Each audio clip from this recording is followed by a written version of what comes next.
How did a Jazz Age financier's office become one of Midtown Manhattan's swankiest meetup spots? And one of Grand Central's best-kept secrets? Oh yes, there is history here. In the 1990s, Grand Central Terminal underwent an extensive $435 million renovation to restore its turn-of-the-century grandeur for a new century to come. As part of this work, the terminal's owner, the Metropolitan Transportation Authority, integrated new boutiques, a massive lower-level food court, and even an extensive food market. In addition, an interesting room from Grand Central's early years also started getting a little tender love and care. After a roughly $2.5 million renovation, that area, now known as the Campbell Bar, has become a fun place to grab a drink or watch jazz performances, regardless of whether you're waiting for your train or deep into a night on the town. But this unique room, tucked away from the hustle and bustle of Grand Central's main concourse, also has a unique history, mostly surrounding a successful, well-connected, but mysterious tenant. Formerly known as the Campbell Apartment, this elaborate space was never technically an apartment, even though it came with a butler and many amenities. Instead, it was the office of Fort Greene native John W. Campbell, a close associate of the Vanderbilt family. At age 18, Campbell began his career at Credit Clearinghouse, where his father served as treasurer. He quickly rose up the ranks, becoming a senior executive in his 20s, before making millions as the company's president and chairman. This company, which reviewed credit references for the garment industry, would later merge with Dun & Bradstreet in 1942. When does Campbell's connection with the eponymous bar start? At age 40, when he added another notch to his career belt, becoming a board member of the New York Central Railroad, one of the largest railroad operators in the state. In this capacity, he befriended William Kissam Vanderbilt II, who chaired the New York Central Railroad. William's great-grandfather, Commodore Cornelius Vanderbilt, helped establish the family's transportation empire in the city and ushered in the first version of what would become Grand Central. At the time, Campbell was searching for office space that was close to his apartment on Park Avenue.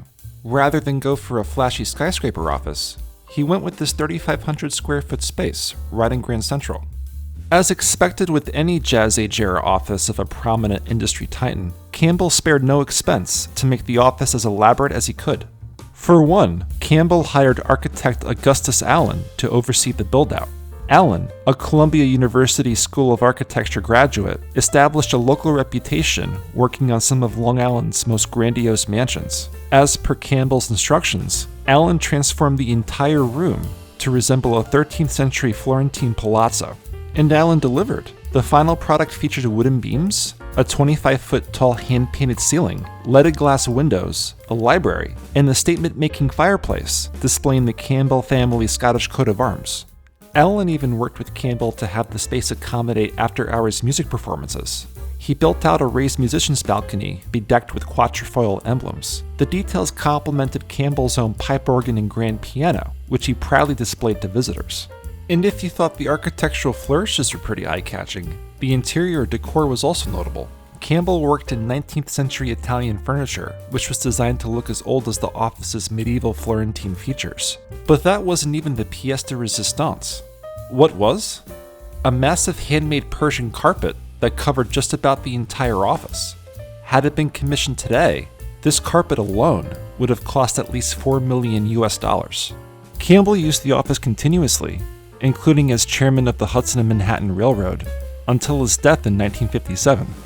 Sadly, not much is known or was documented about Campbell outside of his career accomplishments. The New York Times even reported that he neither wrote letters nor kept a diary.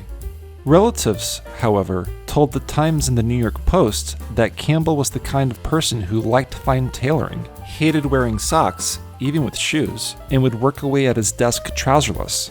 Why? Because he hung his pants on his office humidor to keep the creases fresh for in-person appointments.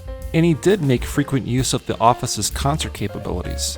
The room became an after-hours haven for hosting recitals from well-known musicians, entertaining up to 60 guests at a time. But after Campbell's death, things changed for the office space. The expensive furniture and the Persian rug were removed, never to be seen again. The space eventually saw a second life as a CBS radio studio before cycling through less glamorous uses. At various points, the The space served as a signalman's office and later as a storage closet for transit police guns and equipment. The area that takes up the bar today also served as a small jail, with mugshots taken in front of the fireplace. Over the years, the room fell into disrepair. A drop ceiling hid the space's Florentine-style artwork, while the space's defining features eventually became office cubicles and boarded-up windows.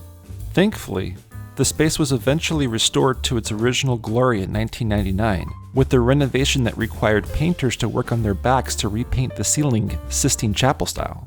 Many of the striking features and millwork from Campbell's original office remain for visitors to enjoy today. These even include Campbell's personal safe, which is located by the fireplace. It's good to know that even as Grand Central continues to modernize and change, it still honors the history of its early years. So next time you're in Grand Central, take the marble staircase next to Cipriani Dolce, or simply take one of Grand Central's elevators down to the bar entrance. Who knows? Maybe I'll see you there.